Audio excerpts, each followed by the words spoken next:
मित्रों नमस्कार। आप सभी को रक्षाबंधन की ढेरों शुभकामनाएं। तो चलिए आज का पाठ शुरू करते हैं। पीवाक्यूज ऑफ यूजीसी नेट संस्कृत। प्रश्न है वागर्थावीव इत्यत्र कतमः समासः। वागर्थावीव इसमें कौन सा समास है यह बताना है। 4 विकल्प हैं। द्विगु समासः, केवल समासः, कर्मधारय समासः, अव्ययी भाव समासः। सही उत्तर है केवल समासः। सच विशेष संज्ञा विनिर्मुक्तः केवल समासः। जिसकी निश्चित संज्ञा नहीं हो सकती वह केवल समास होता है। यस्य निश्चित संज्ञा न भवति सह केवल समासः। इसका उदाहरण आता है पूर्वं भूतः भूतपूर्वं, वागर्थौ इव वागर्थावीव। एक वार्तिक है जिससे यहाँ पर समास होता है। इवेन समासो विभक्ति लोपश्चा वागर्थौ इव वागर्थावीव। यहाँ पर इव शब्द के साथ सुबंत का समास होता है तथा विभक्ति का लोप भी नहीं होता। अब अगला प्रश्न देखिए। अधस्तनेषु किम मेलनम समुचितम। नीचे दिए हुए विकल्पों में से बताना है कौन सा मेलन सही है। एक तरफ उदाहरण है और दूसरे तरफ अष्टाध्यायी के सूत्र। तो हमें यह बताना है कि कौन सा उदाहरण किस सूत्र से संबंधित है। तो इसका सही उत्तर है पहला, आ मुक्ते है आंग मर्यादा भी विध्यो हो। इसका अर्थ है मर्यादा और अभिविधि अर्थ में वर्तमान आंग शब्द का समर्थ पंचम्यंत सुबंत के साथ विकल्प से समास होता है और वह समास अव्ययी भाव संज्ञक होता है। इसका उदाहरण आता है आ पाटलिपुत्रम वृष्टो देवः, आ पाटलिपुत्राद वृष्टो देवः। यह मर्यादा में उदाहरण है और अभिविधि में उदाहरण आता है आ कुमारम यशः पाणिनेः, आ कुमारेभ्यो यशः पाणिनेः। यहाँ पर आप सोच रहे होंगे कि मर्यादा और अभिविधि का क्या अर्थ है। मर्यादा किसी अवधि को कहते हैं और अभिविधि भी मर्यादा ही होती है। तो फिर इसमें अंतर क्या है। इसमें अंतर बस इतना है कि जहाँ से किसी बात की अवधि बांधी जाए उसको लेकर अभिविधि होती है तथा मर्यादा उस अवधि से पूर्व पूर्व तक समझी जाती है। जैसे कि आ पाटलिपुत्राद वृष्टो देवः, इस उदाहरण में मर्यादा है। सो इसका अर्थ होगा इस प्रकार, पाटलिपुत्र से पूर्व पूर्व वर्षा हुई। यदि यह उदाहरण अभिविधि में होगा तो इसका अर्थ इस प्रकार होगा, पाटलिपुत्र को लेकर अर्थात पाटलिपुत्र में भी वर्षा हुई। इस प्रकार अभिविधि में आ कुमारेभ्यो यशः पाणिनेः का अर्थ होगा बच्चे बच्चे तक पाणिनि जी का यश है। इसी प्रकार से यहाँ पर आ मुक्ते है संसारः, इसका अर्थ होगा मुक्ति तक संसार है। मतलब जब हम मुक्त हो जाते हैं तो संसार नहीं रहता। अब अगले प्रश्न की तरफ चलते हैं। प्रश्न है अधो अंकितेषु समास प्रकरणानुसारम केन सह कस्य संबंधः। यहाँ पर हमें समास प्रकरण के अनुसार किसका किसके साथ संबंध है यह बताना है। एक तरफ उदाहरण है और दूसरे तरफ अष्टाध्यायी के समास करने वाले सूत्र। यहाँ पर हमें सूत्र के साथ उसका सही उदाहरण मिलाना है। देखिए हंसौ, यह पुमान स्त्रिया इस सूत्र का उदाहरण है। ब्राह्मण क्षत्रिय वीट शूद्रः, यह वर्णानाम अनुपूर्व्येन इसका उदाहरण है जो कि एक वार्तिक है। शूद्र भार्यः, यह जातिश्च सूत्र का उदाहरण है। निर्णाम द्विजः श्रेष्ठः, यह न निर्धारण्य सूत्र का उदाहरण है।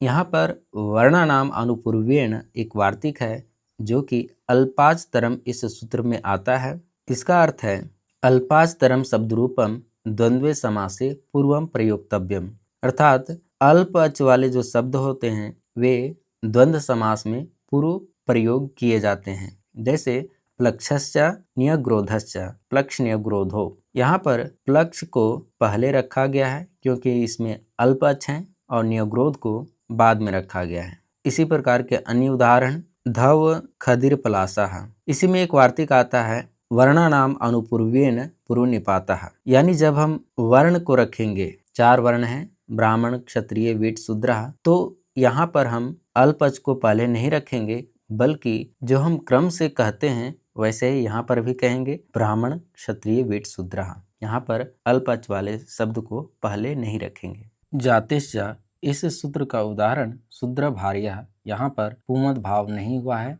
न निर्धारणे, यहाँ पर निर्धारणे या षष्ठी सा न समस्यते, यहाँ पर समास नहीं हुआ है। निर्णाम द्विजः श्रेष्ठः।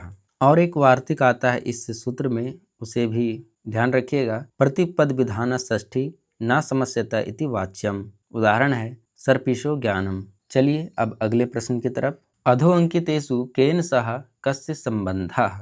नीचे देख करके हमें यह बताना है कि किसका किसके साथ संबंध है। एक तरफ संज्ञा विधान करने वाले अष्टाध्याय के सूत्र बताए गए हैं और एक तरफ संज्ञा बताई गई है। किस सूत्र से कौन सी संज्ञा होती है यह हमें मिलाना है। यहाँ हमने सही तरीके से मिला रखा है। अचोन्ति आदि टी, यहाँ पर टी संज्ञा। ई इंद्र, यहाँ पर प्रगृह्य संज्ञा। कृतद्धि समासाचा, इससे प्रातिपदिक संज्ञा। अंत्याद अलह पूर्वो वर्णः, इससे उपधा संज्ञा। अष्टाध्याय में उपधा करने वाला सूत्र है अलुन्त्याद पूर्व उपधा। ई इंद्र, यहाँ पर ई की प्रगृह्य संज्ञा है। एक सूत्र है निपाद एकाजनांग, यह कहता है आंग को छोड़कर व्यंजन विरहित एक स्वर होने वाले निपात होते हैं और वह प्रगृह्य संज्ञक होते हैं, जैसे कि ई इंद्र उ उमेशः। अब अगला प्रश्न देखिए। प्रश्न है अधस्तनेषु किम मेलनम सत्यमस्ति। यहाँ नीचे बताना है कि कौन सा मेलन सही है। यहाँ पर व्याकरण अध्ययन के प्रयोजन बताए गए हैं। एक मुख्य प्रयोजन होता है और एक गौण प्रयोजन होता है। यहाँ पर गौण प्रयोजन बताया गया है, तो किस प्रयोजन में कौन सी बात कही गई है यह हमें मिलाना है। 4 ऑप्शन है, तो इसका सही उत्तर है पहला प्रायश्चित्तिया माँ भूमेत्य ध्येयेयम व्याकरणम सारस्वतीम। महाभाष्य में 5 मुख्य प्रयोजन बताए गए हैं। रक्षा, ऊह, आगम, लघु और असंदेह। लक्ष्वागम लघ्व संदेह प्रयोजनम। और 13 आनुषंगिक प्रयोजन अर्थात गौण प्रयोजन भी बताए गए हैं। उनमें से एक प्रयोजन है सारस्वतीम, जो कि 11वें नंबर पर आता है। उसमें बताया गया है जब हम अपशब्द का प्रयोग करते हैं तो प्रायश्चित करना पड़ता है। प्रायश्चित न करना पड़े इसलिए हमें व्याकरण पढ़ना चाहिए। अनुष्ठानवादियों का कहना है कि जो आहिताग्नि कोई गलत शब्द बोलता है तो उसे प्रायश्चित के रूप में सारस्वती इष्टि का याग करना चाहिए। इसीलिए यह सुनिश्चित करने के लिए कि हम ऐसे पापी ना बन जाएं जिन्हें इस प्रकार के प्रायश्चित की आवश्यकता हो, अतः हमें व्याकरण पढ़ना चाहिए। तो हमें यह याद रखना है, जो कि अक्सर यूजीसी नेट एग्जाम में पूछे जाते हैं, 13 आनुषंगिक प्रयोजन अर्थात गौण प्रयोजन के बारे में। इसका हमें क्रम से भी याद रखना है। कई बार यह पूछ लिया जाता है कि इस प्रयोजन का क्रम क्या है। ये 13 आनुषंगिक प्रयोजन क्रमशः इस प्रकार हैं। ते असुराः दुष्टः शब्दः यदधीतम यस्तु प्रयुङ्क्ते। 5वें नंबर पर अविद्वांसः। 6ठे नंबर पर विभक्तिम कुर्वन्ति। यो वा इमाम 7वें नंबर पर। चत्वारि 8वें नंबर पर है। उतत्वाः 9वें नंबर पर। 10वें नंबर पर सक्तुमिव, फिर सारस्वतीम, फिर दशम्याम पुत्रस्य और अंतिम 13वां प्रयोजन है सुदेवो असि वरुणेति। यह याद रखना है। अब अगला प्रश्न देखिए। महाभाष्ये व्याकरणस्य आनुषंगिक प्रयोजनेषु विभक्तिम कुर्वन्ति इत्यस्य क्रमो अस्ति। यह हमने पिछले प्रश्न में ही कहा कि हमें याद रखना है आनुषंगिक प्रयोजन को क्रम से। और देखिए यहाँ पर इसी प्रकार का प्रश्न पूछा गया है। महाभाष्य में व्याकरण के आनुषंगिक प्रयोजनों में विभक्तिम कुर्वन्ति का क्रम क्या है यह बताना है। तो इसका क्रम है 6ठा। पहले नंबर पर ते असुरः, दूसरे पर दुष्टः शब्दः, तीसरे पर यदधीतम, चौथे पर यस्तु प्रयुङ्क्ते, 5वें पर अविद्वांसः और 6ठे पर विभक्तिम कुर्वन्ति। अब अगला प्रश्न देखिए। पाणिनीय शिक्षानुसारेण विसर्गस्य रूप परिवर्तनम कति विधम भवति। पाणिनीय शिक्षा के अनुसार विसर्ग का रूप परिवर्तन कितने प्रकार का होता है यह बताना है। सही उत्तर है अष्टविधम। ओ भावश्च विवृत्तिश्च शशशारेप एव च जिह्वा मूलम उपद्मा च गतिरष्टविधोष्मणः। आप जानते हैं कि पाणिनीय शिक्षा में कुल 60 श्लोक हैं। इसी में एक श्लोक आता है जिसमें बताया गया है विसर्ग की 8 गति। ओ भावश्च विवृत्तिश्च शशशारेप एव च जिह्वा मूलम उपद्मा च गतिरष्टविधोष्मणः। ओ भाव, विवृत्ति, श, श, स, र, जिह्वा मूल और उपद्मा, ये विसर्ग की 8 गतियां हैं। अब अगला प्रश्न देखिए, अधो अंकितेषु केन सह कस्य संबंधः। यहाँ हमें बताना है कि किसका किसके साथ संबंध है। यहाँ पर भाषाओं के वर्गीकरण के अंतर्गत आकृति मूलक वर्गीकरण के उदाहरण दिए हुए हैं। आकृति मूलक वर्गीकरण को 2 वर्गों में बांटा जाता है, अयोगात्मक और योगात्मक। पुनः योगात्मक को 3 वर्गों में बांटा जाता है, अश्लिष्ट, श्लिष्ट और प्रश्लिष्ट। यहाँ पर इनके उदाहरण दिए गए हैं, सही तरीके से मिलान करना है। हमने यहाँ पर सही तरीके से मिलाया है। अयोगात्मक भाषा, इसके अंतर्गत तिब्बती भाषा आती है। श्लिष्ट योगात्मक भाषा, इसके अंतर्गत संस्कृत भाषा आती है। प्रश्लिष्ट योगात्मक, इसके अंतर्गत चेरोकी भाषा आती है। और अश्लिष्ट योगात्मक भाषा, इसके अंतर्गत तुर्की भाषा आती है। अब अगला प्रश्न देखिए, प्रश्न है, ग्रिम नियमानुसारेण प्रथम वर्ण परिवर्तने तवर्गीय ध्वनि नाम कह परिवर्तन क्रमो अस्ति। ग्रिम नियम के अनुसार प्रथम वर्ण परिवर्तन में तवर्गीय ध्वनियों का परिवर्तन क्रम क्या है, यह बताना है। 4 विकल्प हैं, इनमें से सही विकल्प है प्रथम, त को था, द को ता, ध को द। प्रथम वर्ण को द्वितीय में, तृतीय को प्रथम में और चतुर्थ वर्ण का परिवर्तन तृतीय वर्ण में होता है ग्रिम नियम के अनुसार। और भी नियम हैं ग्रिम नियम के अलावा, ग्रासमन नियम, वर्नर नियम इत्यादि, जो कि भारतीय भाषा परिवार से संबंधित हैं।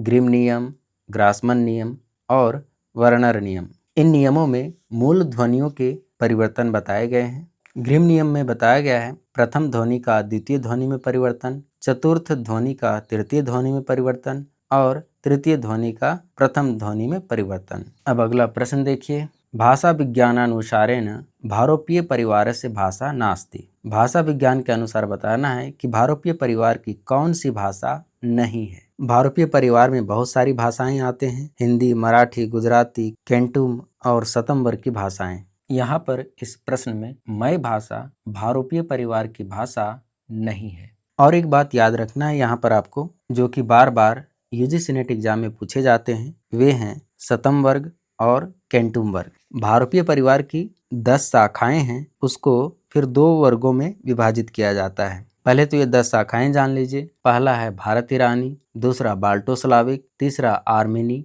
चौथा अल्बानी, 5वां ग्रीक, 6ठा केल्टिक, 7वां जर्मानिक, 8वां इटालिक, 9वां हिटाइट और 10वां तोखारी। यहाँ पर सतम वर्ग के अंतर्गत आते हैं भारत ईरानी, बाल्टो स्लाविक, आर्मेनी और अल्बानी। और केंटुम वर्ग में आते हैं भाषाएं Greek, Celtic, Germanic, italic, Hittite और तोखारी। अगला प्रश्न देखिए, प्रश्न है, जन्माद्यस्य यतः इत्यस्मिन् सूत्रे यतः पदेन किम अभिधीयते। जन्माद्यस्य यतः, इस सूत्र में यतः इस पद से क्या अभिधान किया गया है। यह ब्रह्म सूत्र से संबंधित प्रश्न है। ब्रह्म सूत्र में पहला सूत्र आता है अथातो ब्रह्म जिज्ञासा, दूसरा जन्माद्यस्य यतः, तीसरा शास्त्र योनित्वात् और चौथा तत्तु समन्वयात्। यहाँ पर जन्माद्यस्य यतः में यतः पद से ब्रह्मणा यह विधान किया गया है। यतः इति पदेन ब्रह्मणा जगत इति निमित्त कारणम स्वीक्रियते। इसमें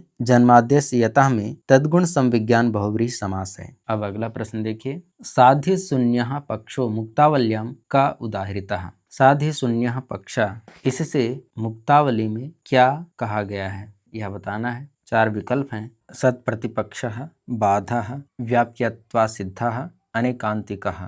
सही उत्तर है बाधः। साध्य शून्यो यत्र पक्षस्तु असौ बाध उदाहृतः उत्पत्ति कालीन घटे गंधाद्रि यत्र साध्यते। न्याय सिद्धांत मुक्तावली के अनुमान खंड में हेत्वाभास के 5 प्रकार बताए गए हैं। अनेकांतो विरुद्धश्चाप्य सिद्धः प्रतिपक्षितः कालत्यायापदिष्टश्च हेत्वाभासास्तु पंचधा। 5 हेत्वाभास हैं, अनेकांत, विरुद्ध, असिद्ध, सत्प्रतिपक्ष और कालत्यायापदिष्ट। कालत्यायापदिष्ट इसी को बाद भी कहते हैं। इसमें कहा गया है साध्य शून्यो यत्र पक्षस्त्वसौ बाद उदाहृतः उत्पत्ति कालीन घटे गंधाद्रि यत्र साध्यते। अब अगले प्रश्न की तरफ चलते हैं। उससे पहले एक सूचना, आपने गौर किया होगा कि हम इससे पहले भी तृतीय भाग में इन प्रश्नों को पढ़ चुके हैं। फिर दोबारा उन्हीं प्रश्नों को क्यों, इसका कारण ये है कि हम पिछले वीडियो में प्रश्नों को बहुत विस्तार से पढ़ा था, जिसके कारण वीडियो बहुत लंबा हो गया था। फिर हमने सोचा कि वीडियो थोड़ा छोटा होना चाहिए ताकि पढ़ने वाले बोर ना हों और सभी आवश्यक जानकारी थोड़े कम समय में प्राप्त कर लें। हम कोशिश करेंगे कि यह 20 प्रश्नों का सीरीज पीवाईक्यूज 20 मिनट के अंतर्गत पूरा कर लें और सभी महत्वपूर्ण जानकारी आपके साथ साझा करें। और एक बात, एक बहन ने कमेंट किया था, वे पूछ रहे थे कि यूजीसी नेट के यूनिट वाइज सीरीज जो हमने चलाया था वो पुनः कब शुरू करेंगे, यूनिट 2 के टॉपिक्स कब पढ़ाएंगे। तो मैं बता दूं कि जब यह पीवाईक्यूज के 100 प्रश्न पूरे हो जाएंगे तब हम इसे स्थगित कर देंगे और यूजीसी नेट के सिलेबस के अनुसार हम यूनिट वाइज आगे बढ़ेंगे। अब चलिए आगे बढ़ते हैं और बचे हुए प्रश्नों को पढ़ लेते हैं। प्रश्न है, शृणु धावति इत्युदाहरणे वेदांत रीत्या का लक्षणा। शृणु धावति इस उदाहरण में वेदांत के अनुसार क्या लक्षणा है यह बताना है। सही उत्तर है अजहल लक्षणा। वेदांत में 3 प्रकार के लक्षणा का वर्णन है। जहल लक्षणा, जिसे हम लक्षण लक्षणा भी कहते हैं। दूसरा अजहल लक्षणा, इसे हम उपादान लक्षणा भी कहते हैं। और तीसरा जहद जहल लक्षणा, इसे हम भाग लक्षणा भी कहते हैं। जहल लक्षणा का उदाहरण है गंगायम घोषः, अजहल लक्षणा का उदाहरण है शृणु धावति और जहद जहल लक्षणा का उदाहरण है तत्त्वमसि। अब अगला प्रश्न, नित्य ज्ञानाधिकरणत्वम् इति तर्क संग्रह दीपिकायां कस्य लक्षणम प्रोक्तम। नित्य ज्ञानाधिकरणत्वम् यह तर्क संग्रह दीपिका के अनुसार किसका लक्षण है। आप जानते ही होंगे कि तर्क संग्रह न्याय एवं वैशेषिक दोनों दर्शनों को समाहित करने वाला ग्रंथ है और इसके रचयिता अन्नम भट्ट हैं। और यह जो तर्क संग्रह दीपिका एक व्याख्या ग्रंथ है, ये भी स्वयं अन्नम भट्ट ने लिखा। इसमें परमात्मा का लक्षण बताते हुए कहा गया है, परमात्मनो लक्षणम आह तत्रेति नित्य ज्ञानाधिकरणत्वम् ईश्वरत्वम्। अब अगला प्रश्न, तर्क संग्रह रीत्या मनः कीदृक्। तर्क संग्रह के अनुसार मन कैसा होता है यह बताना है। सही उत्तर है पहला, अनंतम परमाणु रूपम नित्यंच। तर्क संग्रह में मन के बारे में कहा गया है, सुखाद्य उपलब्धि साधनम इंद्रियम मनः तच्च प्रत्यात्म नियतत्वाद अनंतम परमाणु रूपम नित्यंच। अगला प्रश्न देखिए, तर्क संग्रह रीत्या आदि स्यंदना समवायी कारणम किम भवति। तर्क संग्रह के अनुसार आदि स्यंदन का समवायी कारण क्या है यह बताना है। सही उत्तर है दूसरा, द्रवत्वम। आद्य स्यंदन समवाय कारणम द्रवत्वम। पृथ्वी अप तेजो वृत्ति तद्विविधम सांसिद्धिकम नैमित्तिकम सांसिद्धिकम जले नैमित्तिकम पृथ्वी तेजसोः। अगला प्रश्न है, तर्क संग्रह दीपिका अनुसारम तज्जन्यत्वे सति तज्जन्यजनकः कः।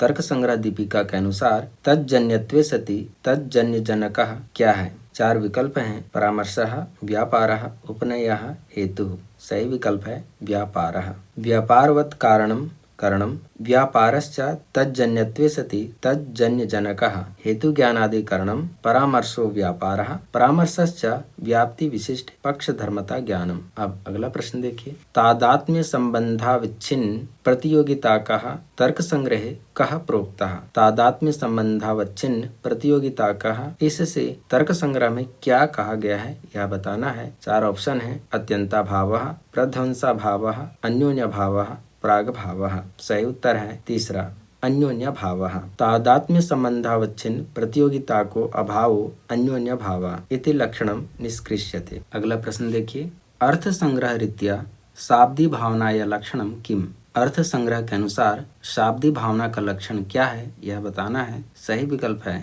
तीसरा, पुरुष प्रवृत्ति अनुकूलो भावयुतुर व्यापार विशेषः शाब्दी भावना। अर्थ संग्रह में भावना का लक्षण बताया है, भवितुर भवनानुकूलो भावयुतुर व्यापार विशेषः भावना सा द्विधा शाब्दी अर्थी चेती। शाब्दी भावना का लक्षण आपने देखा, पुरुष प्रवृत्ति अनुकूलो भावयुतुर व्यापार विशेषः। शाब्दी भावना लिंगंशेन उच्यते, अत्र अंशत्रयम् साध्यम साधनम इति कर्तव्यता च। शाब्दी भावना का साध्य होता है आर्थी भावना और साधन लिंगादि ज्ञानम, और इति कर्तव्यता होता है अर्थवाद ज्ञापी प्राशस्त्यम। और आर्थी भावना का लक्षण बताया गया है, प्रयोजन इच्छा जनित क्रिया विषय व्यापारः। आर्थी भावना आख्या तत्वांशेन उच्यते। आर्थी भावना का साध्य स्वर्गादि फल है, साधन यागादि, और इति कर्तव्यता प्रयाजाद्य अंग जातम। अगला प्रश्न देखिए, अंतिम प्रश्न, व्रीहिन अवहंति इति कस्य विधेर उदाहरणम अर्थ संग्रह दिशा। व्रीहिन अवहंति यह अर्थ संग्रह के अनुसार किस विधि का उदाहरण है यह बताना है।